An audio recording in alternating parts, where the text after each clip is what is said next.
Hi viewers, welcome back to your channel Mamata CLK ಲಾಗಿಗೆ ಸ್ವಾಗತ. ನೀವೆಲ್ಲ ಹೇಗಿದ್ದೀರಾ? ನೀವೆಲ್ಲ ಚೆನ್ನಾಗಿದ್ದೀರಾ ಅಂತ ತಿಳ್ಕೊಂಡು ಇವತ್ತಿನ ಅಡಿಗೆ ಬಂದು ಕೋಸಿನ ಪಲ್ಯ ಸಾಂಬಾರ್ ಮಾಡುವ ವಿಧಾನ.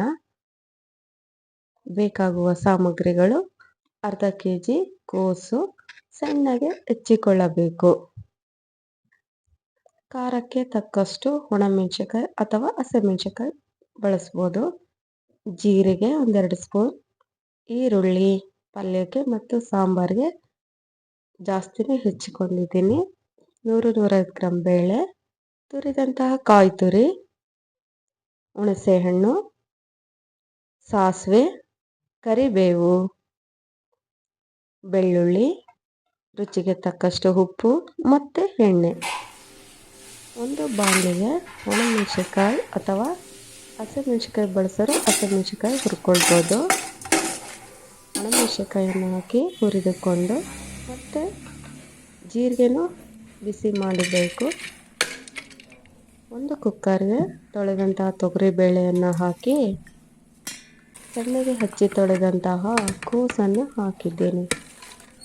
ರುಚಿಗೆ ತಕ್ಕಷ್ಟು ಉಪ್ಪು, 1 ಚೆಂಬು ನೀರನ್ನು ಸೇರಿಸಿ ಮುಚ್ಚಳವನ್ನು ಮುಚ್ಚಿ 2 ವಿಷಲ್ ಕೂಗಿಸಬೇಕು.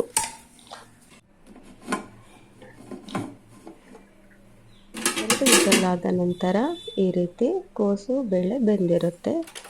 ಪಲ್ಯಕ್ಕೆ ಮತ್ತು ಸಾಂಬಾರಿಗೆ ಇವಾಗ ಸಾಂಬಾರಿಗೆ ರೆಡಿ ಮಾಡ್ಕೊಳ್ಳೋಣ. ಮಸಾಲೆಯನ್ನು ಮಿಕ್ಸಿ ಜಾರಿಗೆ ಹುರಿದಂತಹ ಒಣಮೆಣಸಿನಕಾಯಿ, ಖಾರಕ್ಕೆ ತಕ್ಕಷ್ಟು, ಈ ಹಸಿಮೆಣಸಿನಕಾಯಿ ಬಳಸಿದ್ರೆ ಹಸಿಮೆಣಸಿನಕಾಯಿ ಬಳಸಿ, ಬೆಳ್ಳುಳ್ಳಿ, ಹುರಿದಂತಹ ಜೀರಿಗೆ 2 ಸ್ಪೂನ್, ತುರಿದಂತಹ ಹಸಿಕಾಯಿ ತುರಿ, ನಿಂಬೆಹಣ್ಣಿನ ಗಾತ್ರದ ಹುಣಸೆಹಣ್ಣು ಹಾಕಿ ಮಸಾಲೆ ರುಬ್ಬಿಕೊಳ್ಳಬೇಕು. ಬೆಂದಂತಹ ಕೋಸು ಬೇಳೆಯನ್ನು ಸೋಸಿಕೊಂಡು ಚೆನ್ನಾಗಿ ನೀರಿಲ್ಲದಂತೆ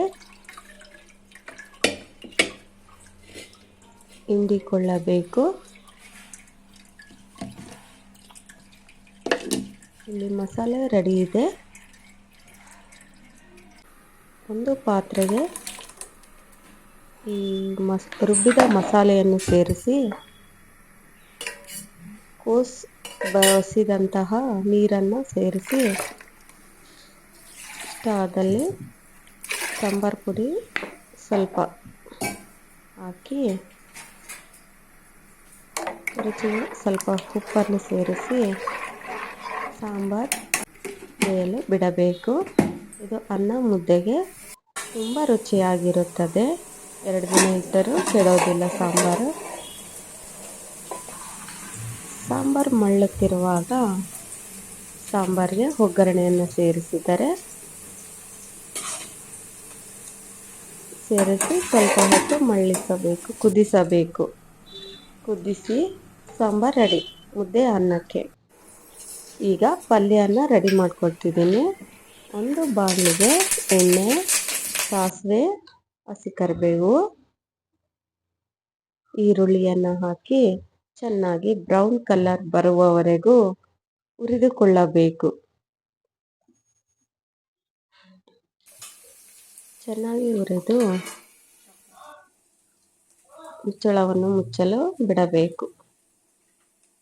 ಅದಕ್ಕೆ ಖಾರಕ್ಕೆ ತಕ್ಕಷ್ಟು ನೀವು ಹಸಿಮೆಣಸಿನಕಾಯಿ ಅಥವಾ ಒಣಮೆಣಸಿನಕಾಯನ್ನು ಹಾಕ್ಕೊಳ್ಬೋದು. ನಾನು ಒಣಮೆಣಸಿನಕಾಯನ್ನು ಹಾಕ್ತಿದ್ದೀನಿ. ಅಕ್ಕಿ ಹುರಿದುಕೊಂಡು ತುರಿದಂಥ ಹಸಿ ಕಾಯಿ ತುರಿಯನ್ನು ಸೇರಿಸಿ ಅದನ್ನು ಸ್ವಲ್ಪ ಹುರಿದುಕೊಳ್ಳಬೇಕು. ಬೇಳೆಕೋಸು ಹಿಂಡಿ ನೀರಿನಂಶ ಇಲ್ಲದಂತೆ ಹಿಂಡಿದಂತಹ ಕೋಸನ್ನು ಬೇಳೆಯನ್ನು ಸೇರಿಸಿ ಚೆನ್ನಾಗಿ ತಿರುಗಿಸಬೇಕು. ಚೆನ್ನಾಗಿ ಹುರಿದು ಕಡಲೆಪುಡಿ, ಒಣಮೆಣಸಿನಕಾಯಿ, ಉಪ್ಪನ್ನು ಪೌಡ್ರ್ ಮಾಡಿ ಇಟ್ಕೊಂಡಿದ್ದೀನಿ. ಇದನ್ನು 1-2 ಸ್ಪೂನ್ ಹಾಕಿದರೆ ರುಚಿ ಇನ್ನಷ್ಟು ಹೆಚ್ಚಿಸುತ್ತದೆ. ಯಾವುದೇ ಪಲ್ಯಕ್ಕೂ ರುಚಿಯಾಗಿರುತ್ತದೆ. ಪಲ್ಯ ರೆಡಿ. ಚಪಾತಿ ದೋಸೆಗೆ. ಈ ವಿಡಿಯೋ ಇಷ್ಟ ಆದಲ್ಲಿ ಲೈಕ್ ಮಾಡಿ, ಶೇರ್ ಮಾಡಿ, ಸಬ್ಸ್ಕ್ರೈಬ್ ಮಾಡಿ, ಬೆಲ್ ಐಕನ್ ಅನ್ನು ಒತ್ತಿ. ಥ್ಯಾಂಕ್ ಯು ಎಲ್ಲರಿಗೂ.